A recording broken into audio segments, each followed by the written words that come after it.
산길 지하련지음.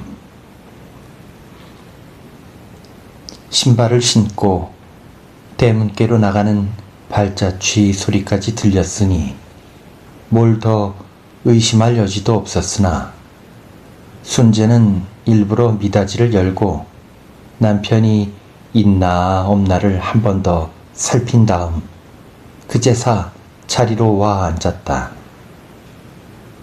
앉아선 저도 모르게 호 한숨을 내쉬었다. 생각하면 남편이 다른 여자를 사랑한다는 이 거치장스런 문제를 안고 비록 하룻밤 동안이라고는 하지만 남편 앞에서 내색하지 않은 것이 되려 의심쩍을 일이기도 하나 한편 순재로선 또 제대로 여기 대한 다소간이나마 마음의 준비 없이 뛰어들 수는 없었던 것이다.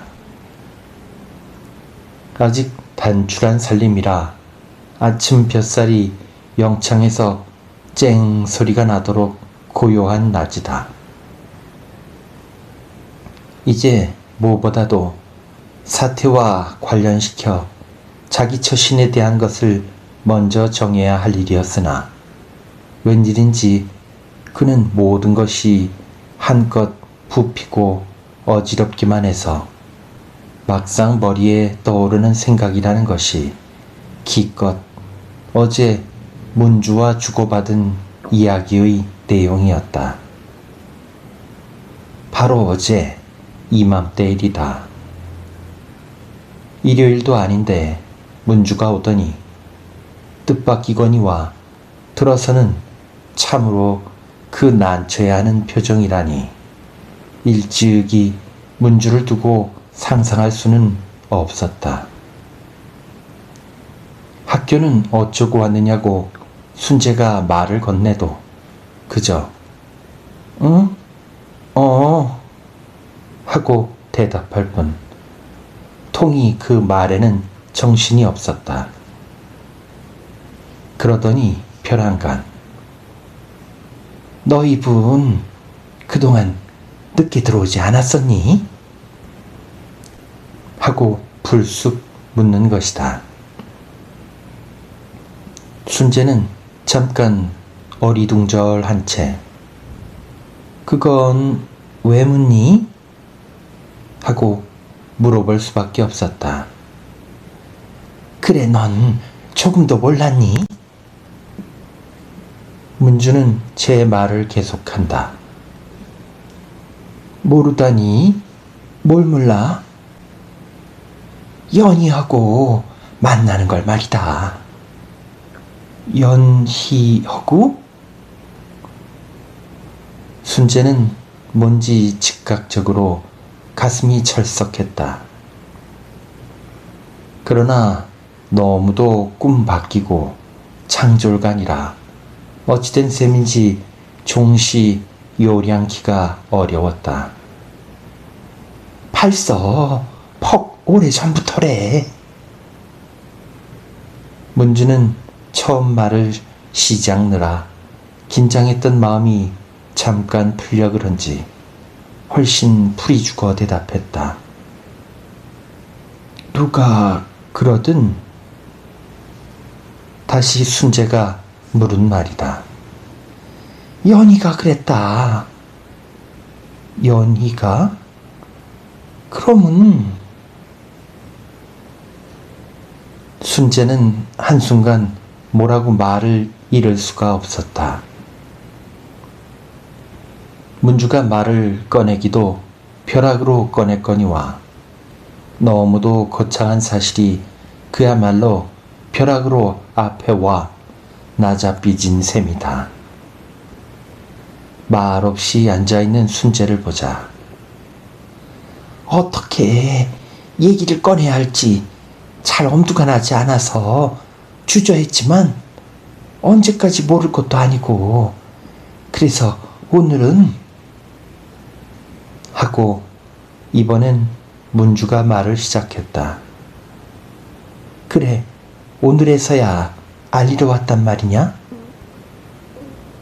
순간 그는 여지껏 막연했던 남편에 대한 분함과 연희에 대한 노여움이 한꺼번에 쏟아진 것처럼 애꿎은 문주를 잡고 어성을 높이었다. 나무랜데도 할 말은 없다만 사실은 너 때문에 많이 아니고 연희 때문에 도저야 저야 무슨 짓을 했건 나를 동무로 알고 이야기하는 것을 내 바람에 말할 수는 없지 않니? 문주는 처음과는 달리 훨씬 말이 찬찬해졌다. 연희만이 동무냐? 순재는 여전 말소리가 어지러웠다. 혹 내가 먼저 알고 물어봤다면 연희 말을 너한테 못하는 나는 너를 속이지도 못했을지 모른다. 지금은 물어봐서 얘기를 하니? 이번엔 순재도 비교적 침착했다.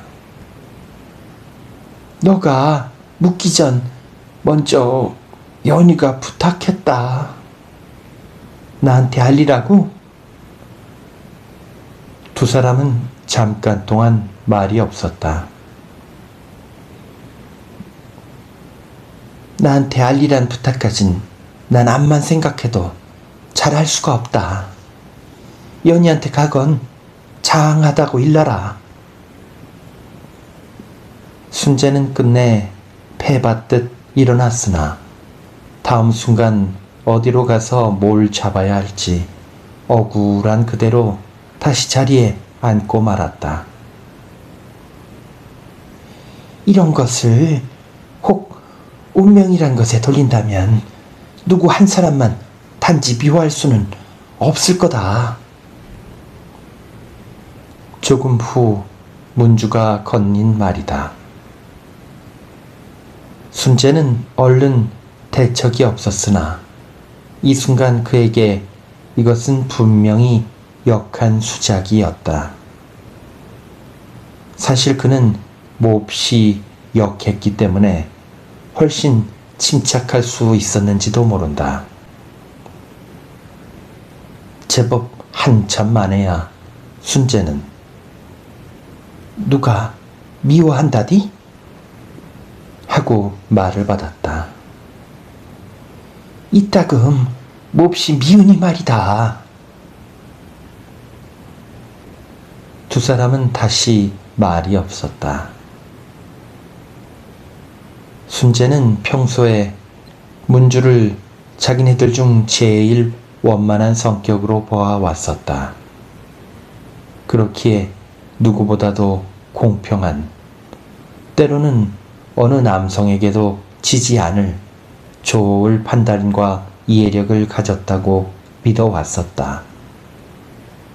그러나 어쩐지 이 순간만은 이것을 그대로 받을 수가 없었다. 이제 자기를 앞에 두고 홀로 침착한 그 태도에 감출 수 없는 적의를 느낀다기보다도 점점 안존해지고 차근차근해지는 말투까지가 더할 수 없이 비위를 거슬렀다. 얘기 더 없니? 급기야 순재가 건넨 말이다. 혼자 있고 싶으냐? 문주가 도로 물었다. 순재는 뭔지 더 참을 수가 없었다. 가거라. 지극히 별미 적은 말이었으나 문주는 별로 아무렇지도 않은 양 가만히 웃었을 뿐이었다. 그 웃음이 결코 조소가 아닌 것을 알수록 그는 웬일인지 거듭 더 참을 수가 없었다. 책상 위에 턱을 고인 채 순재는 여전 몽총하니 앉아 있었다. 문득 창 너머로 앞산이 매이 이마에 내려질 듯 가까웠다. 순재는 전일 이렇게 앉아서 보는 산이 그리 좋지가 않았다. 무엇보다 그 너무 차고 쇠락한 것이 싫었다. 그러나 이제 이러고 앉았는 동안 웬일인지 산은 전에 달러 뭔지 은흑하고 너그러운 것 같기도 해서 다시 이것을 잡고 한 번 더 바라다 보려는 참인데 피뜩 마음 한 귀퉁을 스치는 사는 사람보다도 오랜 마음과 숱한 이야기를 지녔을 게다 하는 우스운 생각과 함께 벼랑간 덜미를 쥐고 덤비는 고독을 그는 한순간 어찌할 수가 없었다. 조금 후 그는 처음으로 남편이 자기와 관련되어 머리에 떠오르는 것이었으나 역시 모를 일이다. 평소 남편을 두고는 도저히 상상할 수도 믿을 수도 없는 일이다.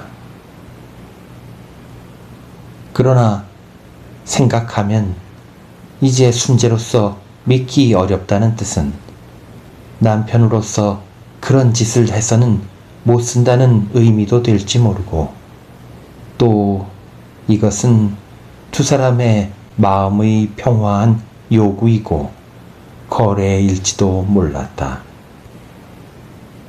하지만 가령 이 믿을 수 없는 사실이 그실 믿어야만 한 사실일 때는 두 사람은 발서 그 마음의 거래를 달리할 수밖에 없다. 이러기에 만일 이것이 정말이라면 그는 지금 스스로 감당해야 할 노여움이라든가 곤란한 감정도 그 실은 군색하기 짝이 없는 것이 어서 첫째 노여움의 감정이란 또 하나 구원의 표정이기도 하다면 이제 그로써 남편에게 뭘 바라고 요구할 하등의 묘책이 없는 것이다. 생각이 점점 이렇게 기울수록 그는 무슨 타산에서보다도 아직 흐리지 않은 젊은 여자의 자존심으로 했소. 연희에게는 물론 남편에게까지 뭘 노하고 분해할 면목이 없고 염체가 없을 것만 같다. 순재는 그대로 앉은 채 여전 생각을 번거롭히고 있었다. 별로 어머니가 그리운 것도 같은 야릇한 심사를 겪으면서 우정 죽은 벗이라든가 앓는 벗들의 쓸쓸한 자취를 더듬고 있었으나 역시 그리 간단치 않고 만만치 않은 것은 남편이었다. 설사 순재로서 그분은 남편인 동시 자기였던 것이고 연희는 내 동무인 동시 아름다운 여자였다고 마음을 도사려 먹기쯤 그리 어려울 것도 없었으나 문제는 이게 아니라 이제 남편에게까지 이 싸늘한 이해라는 것을 하지 않고는 당장 저를 유지할 수 없는 사정이 더할 수 없이 유감되기보다도 야속하기 짝이 없다. 순재는 자기도 모르는 사이 저를 의지하려는 마음이 남을 의심할 때보다 더 괴로운 이유는 대체 어디 있는가 하고 가만히 일러보는 것이었으나 생각이 얘까지 미치자 그는 웬일인지 몹시 피곤해져서 암만 해도 뭘 더 생각해 나갈 수가 없었다. 벽에를 내려베고 뭘 꼬집어 생각하는 것도 없이 명충히 누워있으려니 아주머니 점심 차려 와요 하고 심부름하는 아이가 문을 연다. 그는 관두라고 하려다가 그래, 가져온 하고 대답했다. 그러나 쪼르르 저편으로 가던 아이가 되돌아오면서 누군지 김순재 씨가 되기요? 하고 외치는 소리가 들린다. 어대 난 용달이다. 그는 편지를 손에 든 채 잠깐 주저했으나 뜻밖에도 연희에게서 온 것을 알자 놀라지 않을 수 없었다. 남편이 사랑하는 여자가 연희인 것을 어제 문주에게 들어 처음 알기는 했으나 근근 2달 동안이나 무단히 소식을 끊고 궁금함을 끼치던 연희를 두고는 차마 믿기 어려웠던 것처럼 그는 다시금 아연해질 뿐 미처 두서를 잡을 수가 없었다. 무슨 까닭으로 편지는 했을까? 그는 겉봉을 찢으면서도 총을 잡을 수가 없었다. 그러나 편지는 지극 간단해서 가라는 찻집에서 기다릴 테니 4시 정각에 꼭 좀 만나달라는 이것이 그 전부요 내용이었다. 쭈뼛이 서 있는 심부름꾼이 가랍니까? 하고 회답을 재촉했을 때야 비로소 그는 전했다고 일르시오 하고 방으로 들어왔다. 막 자리에 와 앉으려고 하는데 이번엔 객적을이 많지. 내니 하고 어려서부터 자라온 동무는 아내래도 그래도 친했댔는데 하는 당차는 생각 때문에 한동안 그는 모든 것이 그저 야속하기만 했다. 친했음 어쩌란 말이야? 그는 다시 중얼거려 보는 것이었으나 역시 무심해야 할 일이었다. 순재는 좌우간 아직 시간이 많이 남은 것을 다행으로 아까 마냥 벽에를 베고 들어 누웠다. 오두만이 천장을 향한 채 어제 문주는 무슨 이야기를 하려고 했던가? 혹 문주는 여기서 바로 연희에게 갔는지도, 또 오늘 연희가 만나자는 것은 어제 문주를 만났기 때문인지도 모르겠다 라는 생각을 한참 두서없이 들어놓고 있는 참인데 웬일로 눈앞에 연희가 벼랑간 뛰어드는 것이다. 허둥허둥 연희를 쫓아 다름질할 수밖에 없었다. 아무리 보아도 그 시원스런 눈하고 뭔지 다급할 것도 같은 이쁜 입모습이 라성 대체 그 어느 곳에 이처럼 비상한 용기와 놀라운 개성이 들어 있었는지 암만 생각해도 모를 일이다. 그는 여전히 당돌하리만큼 정면으로 다가서는 아름다운 여자를 눈앞에 놓치려고는 않았다.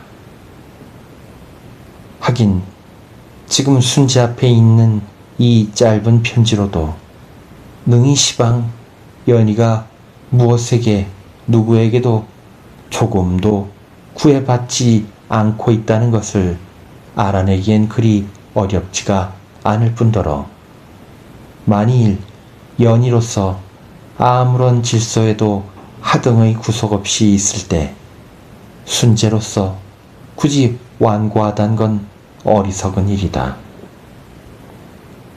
설사 순재의 어떤 고집한 비위가 만나기를 꺼려하는 경우라고 한데도 연희로서 만일 저편이 노한 것이라고 생각을 한다면 이건 당차는 손이다.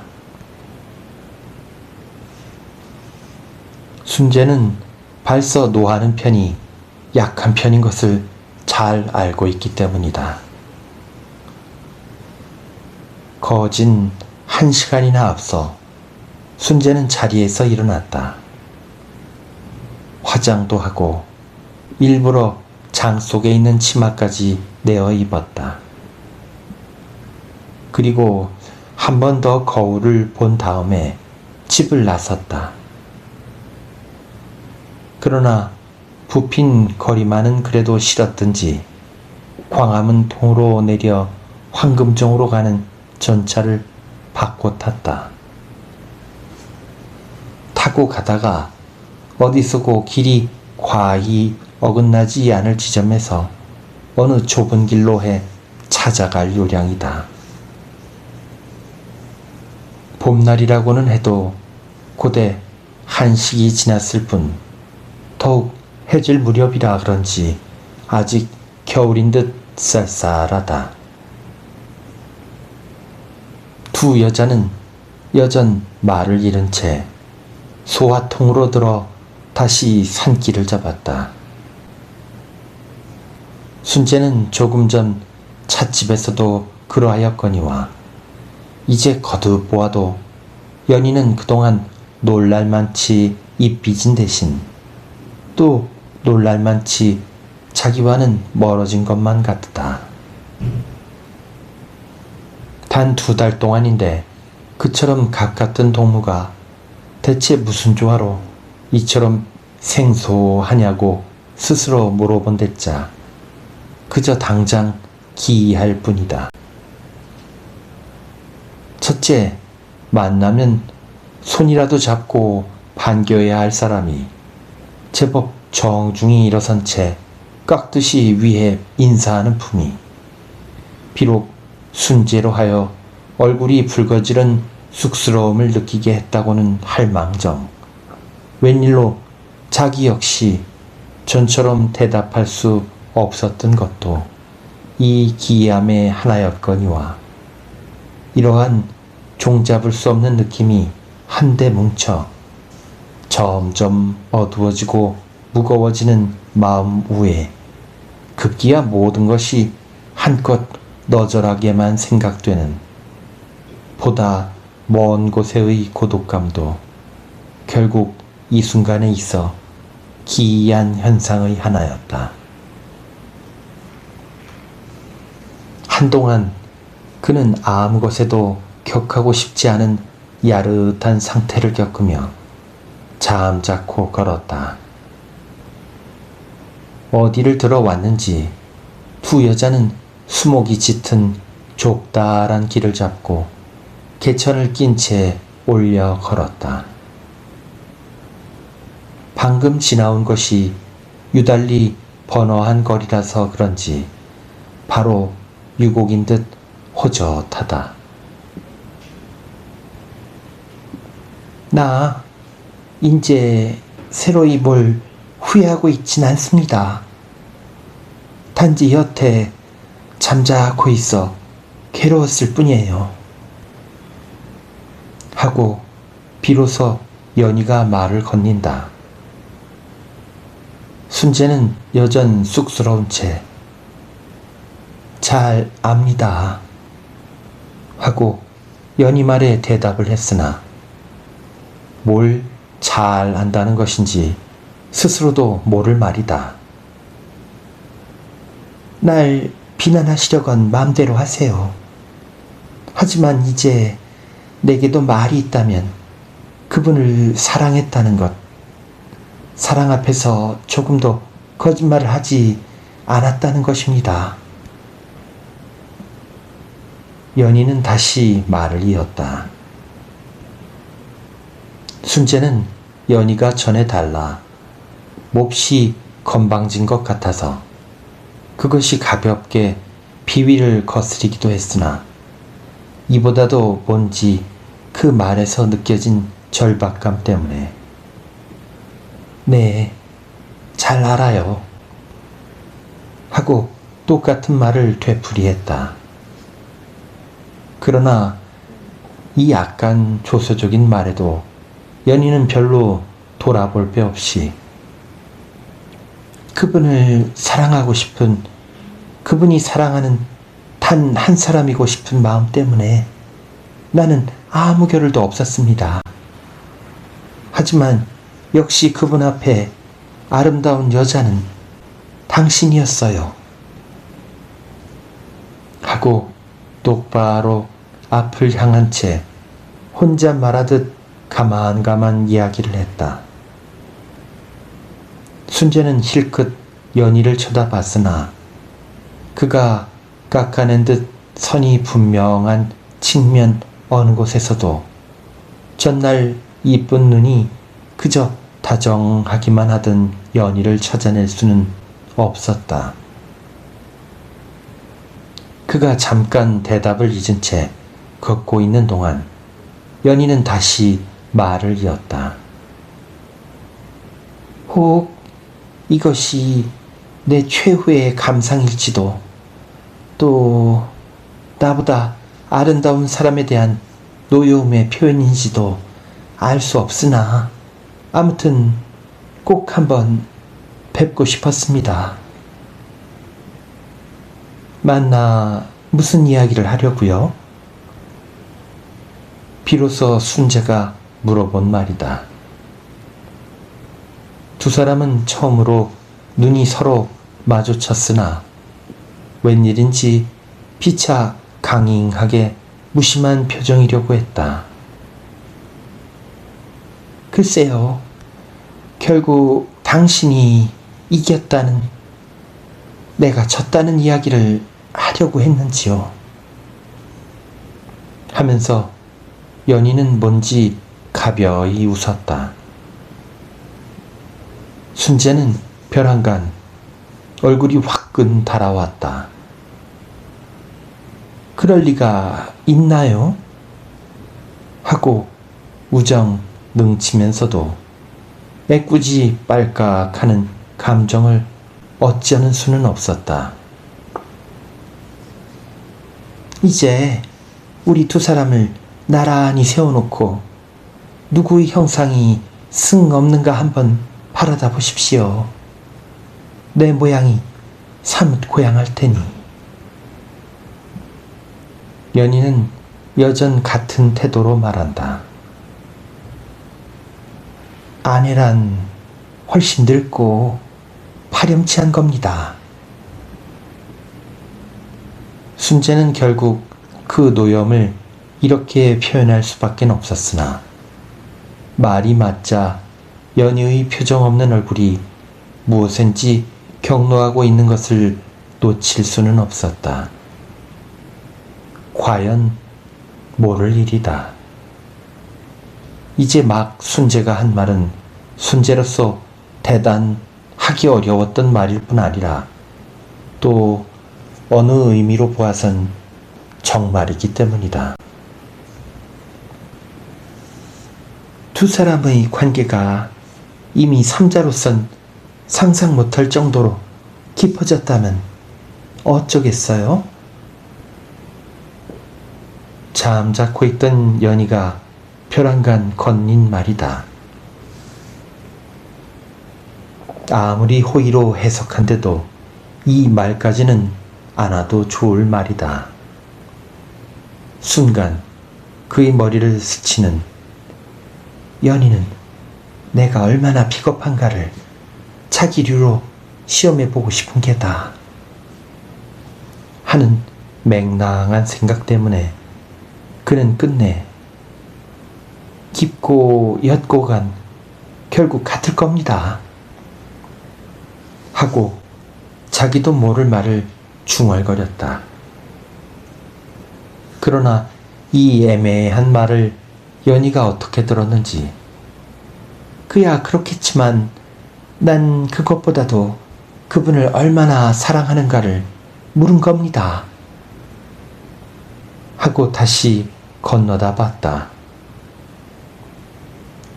순재는 마치 덜미를 접히고 휘둘리는 사람처럼 당황한 얼굴이기도 했으나 역시 당신한테 지지 않을 겁니다 하고 대답할 수밖에 없었다.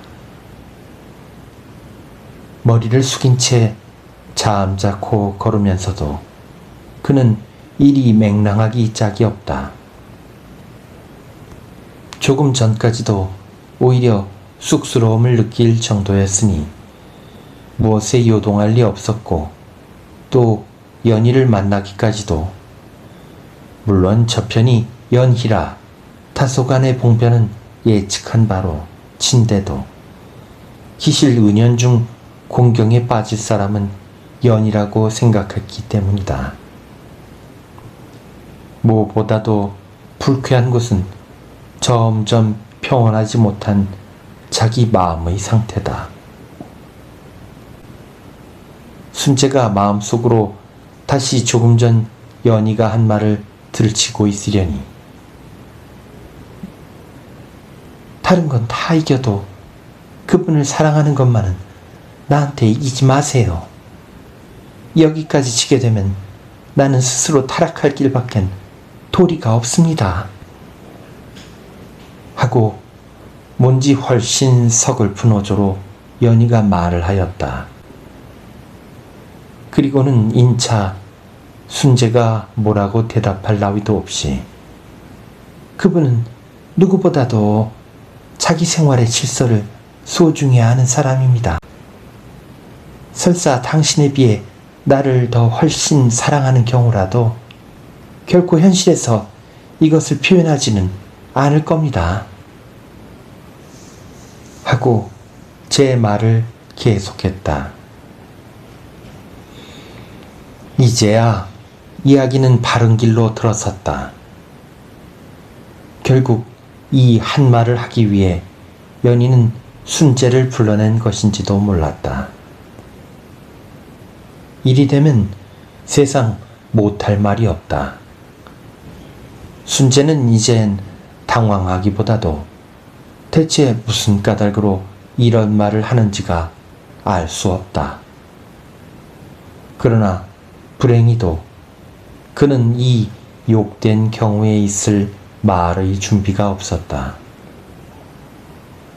평소 남편의 사람됨을 보아 방금 연희가 한 말이 정말일지도 모르기 때문이었다. 순재가 의연 잠자코 있는 것을 보자 이번엔 아내인 것을 다행으로 하세요? 하고 연희가 다시 채쳤다. 순재는 더 참을 수가 없었다. 꿈에도요? 정말요? 네. 왜요? 당신과 같은 위치에 나란히 서보고 싶어서요. 자유로운 선택이 있으라고요? 네. 별로 천천히 말을 주고받은 두 여자의 얼굴은 꽃같이 헬쓱했다. 연희는 한동안 가만히 순재를 바라보고 있었다. 아무 표정도 없었으나 결코 무표정한 얼굴은 아니었다. 순재는 자기도 모르게 얼굴을 떨어뜨렸으나 순간 굴욕이 이후에 더할 수가 없었다. 조금 후 무서운 사람이에요. 가장 자신 있는 사람만이 능히 욕을 참을 수 있는 겁니다. 하고 연희가 혼잣말처럼 중얼거렸다. 순재는 거반 지쳐 그대로 입을 다물고 있었으나 연희야말로 무서운 여자였다. 단지 간이 큰 여자가 아니라 어디까지 자기를 신뢰하는 대담한 여자다. 인생에 있어 이처럼 과감할 수 없다. 도저히 그 체력을 당할 수 없어 순재로선 감히 어깨를 겨눌 수가 없었다. 어디를 지나왔는지 문득 널따란 산길이 가로놓였다. 차차 어둠이 몰려와 그녁이 자욱했다. 심부름하는 아이가 우정 크다란 목소리로 아주머니 이제 오세요 하고 마주 나온 품이 돌아온 모양이었다. 이제 막 문 밖에서 다짐받는 마음과는 달러 벼랑간 두근거리는 가슴을 그는 먼저 부엌으로 들어가 벌써 오셨구나. 진지는 어쨌니? 하는 허튼 수작으로 겨우 진정한 후 그제서 방으로 들어왔다. 남편은 두 팔을 벤 채 맨 방바닥에 그냥 번듯이 드러누워 있었으나 웬일인지 아내가 들어와도 모른 척 그냥 누워 있었다. 순재가 바꿔 입을 옷을 꺼내 들고 나올 때쯤 해서 그제서 남편은 어딜 갔었소? 하고 돌아다 봤다. 순재가 다시 들어오더니 이번엔 철썩 엎어져 누운 채 뭔지 눈이 콩해서 있다가 어딜 갔었소? 하고 한 번 더 묻는 것이다. 연희가 만나재서 갔댔어요. 하고 아내가 대답을 했으나 남편은 여기 대답 대신 이번엔 홀딱 일어앉아 담배를 붙였다. 그러더니 연희가 당신을 못 털어? 하고 혼잣말처럼 중얼거리면서 그래 만나서 뭘 했어? 하고 물었다. 순재는 뭐든 잠자코 있어선 안 된다고 생각하면서도 뭔지 지금껏 욱박 찔렸던 감정이 스스로 위태로워 얼른 말을 꺼낼 수가 없었다.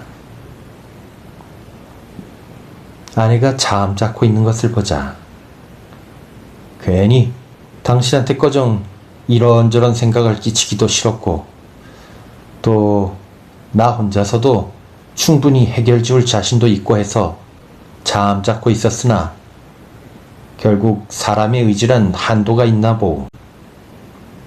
생각하면 대담 유감스러운 일이지만 이미 지나간 일이니 이해하시오. 하고 남편은 별로 천천히 말을 시작했다. 순재는 말을 하려면 한이 없었으나 결국 할 말이 없어 역시 덤덤히 앉아 있으면서도 이제 남편의 말과 연희의 말을 빚어 두 사람의 관계의 끝간대를 알기는 그리 어렵지가 않았다. 사실은 당신으로서 이해하기가 어려운 게 아니라 이해를 암만 해도 무사해지지 않는 마음이 어려운 거지만 사람은 많은 경우 힘으로 불행을 막을 수 없는 대신 닥쳐온 불행을 겪는데 지혜가 있어야 할 거요. 하고 남편은 다시 말을 계속했다. 조금도 옳지 않은 말이나 역시 옳은 말이기도 한 것이 딱했다. 그는 끝내 참기 어려운 역정으로 해서 자기도 모를 당차는 말을 많이 괴로워요? 하고 배상 바르게 내던지고 말았다.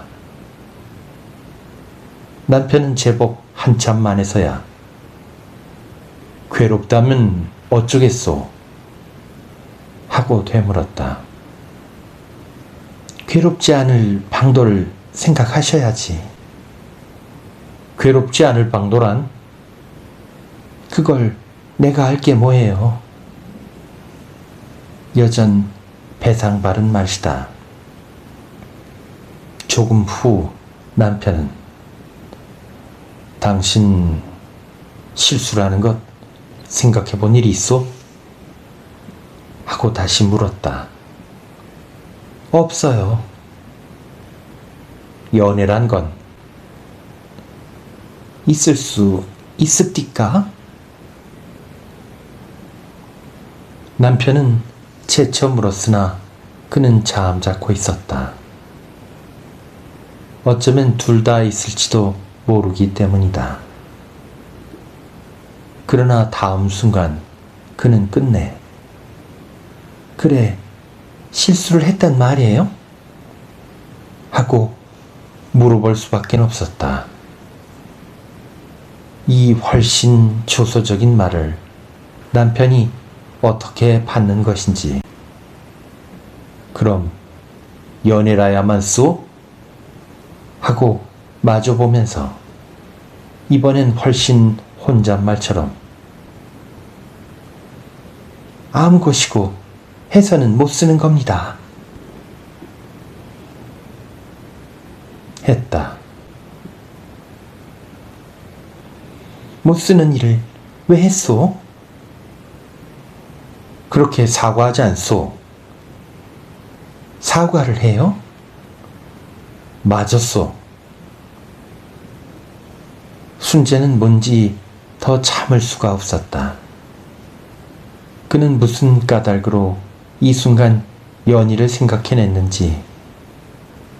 연희가 걔가 무슨 봉변이겠어요.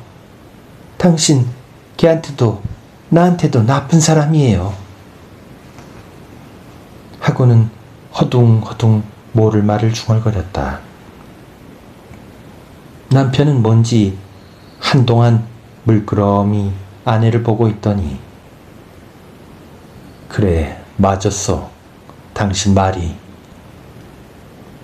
하고 대답하는 것이다. 뭐가 맞았어요? 그런 법이 어디 있어요? 하고 거반 대바지를 해도 남편은 역시 같은 태도다.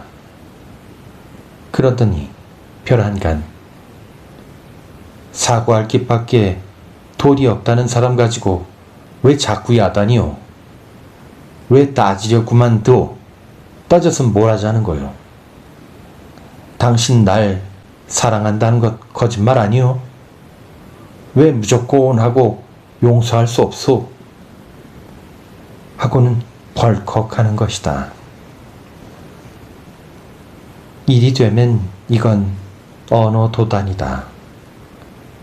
너무도 이기적이라니 그 정도를 넘는다.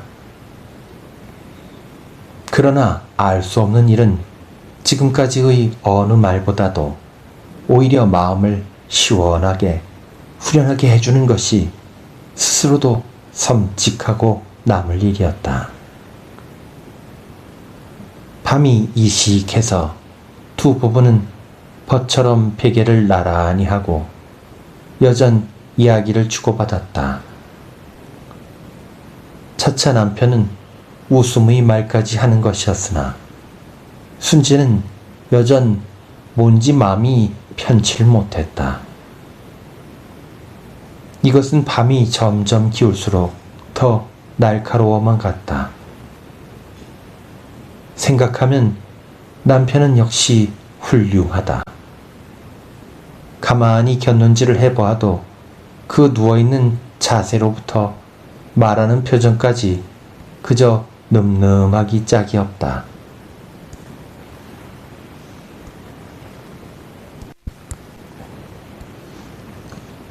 만사에 있어 능히 나무랄 건 나무래고 옹호할 건 옹호하고 살필 건 살피고 뉘우칠 건 뉘우쳐서 세상에 꺼리낄 게 없다. 어느 한 곳에도 애여 남을 괴롭힐 군색한 인격이 들었던 것 같지 않고 팔모로 뜯어봐야 상치기 한 곳 나 있을 것 같지 않다. 단지 전보다 또 하나의 경험이 더했을 뿐 이제 그 겪은 바를 자기로서 처리하면 그뿐이다. 연희 보고 싶지 않우? 별로 쑥스럽고 돌연한 물음이었다. 그러나 남편은 이미 객적은 수작이라는 것처럼 시무룩이 웃어 보일 뿐 그저 대답하려고도 않는다. 어째서 그렇게 무사하냐 말이에요. 하고 한 번 더 채치려니 이번엔 뭐가 몹시 피곤한 것처럼 얼굴을 찡긴 채 사랑하는 사람을 두고 또 한 여자를 사랑한다는 건 한갓 실수로 돌릴 수밖에. 당신네들 신성한 연애파들이 보면 변색을 하고 돌아설진 모르나 연애란 결코 그리 많이 있는 게 아니고 또 이때도 그것에 분별 있는 사람들이 오래 머물 순 없는 일이거든. 본시 어른들이란 훨씬 다른 것에 많은 시간이 분주해야 하니까. 하고 제법 농조로 웃으면서 내가 만일 무사할 수 있다면 그것은 당신 덕택일 거요. 하지만 이것보다도 다른 사람들 같으면 몇 달을 두고 법석을 할 텐데 우리는 단 몇 시간에 능히 화해할 수 있지 않소. 하고 행복해하는 것이었다. 순재는 뭔지 기가 막혔다. 세상에 별일없게 되었다니. 천길벼랑에 차 내뜨려도 무슨 수로든 다시 기어 나올 사람들이다. 그는 그저 잠자코 남편의 이야기를 듣고 있었으나 다음 순간 평화란 이런 데로부터 오는 것인가? 평화해야만 하는 부부 생활이란 이런 데로부터 시작되는 것인가? 하는 야릇한 생각에 섬뚝 걸린다. 문득 좌우로 무성한 수목을 헤치고 배폭처럼 희게 버텨나간 산길을 성큼성큼 채쳐 올라가던 연희의 뒷모양이 눈앞에 떠오른다. 역시 총명하고 아름다웠다. 누구보다 성실하고 정직했다.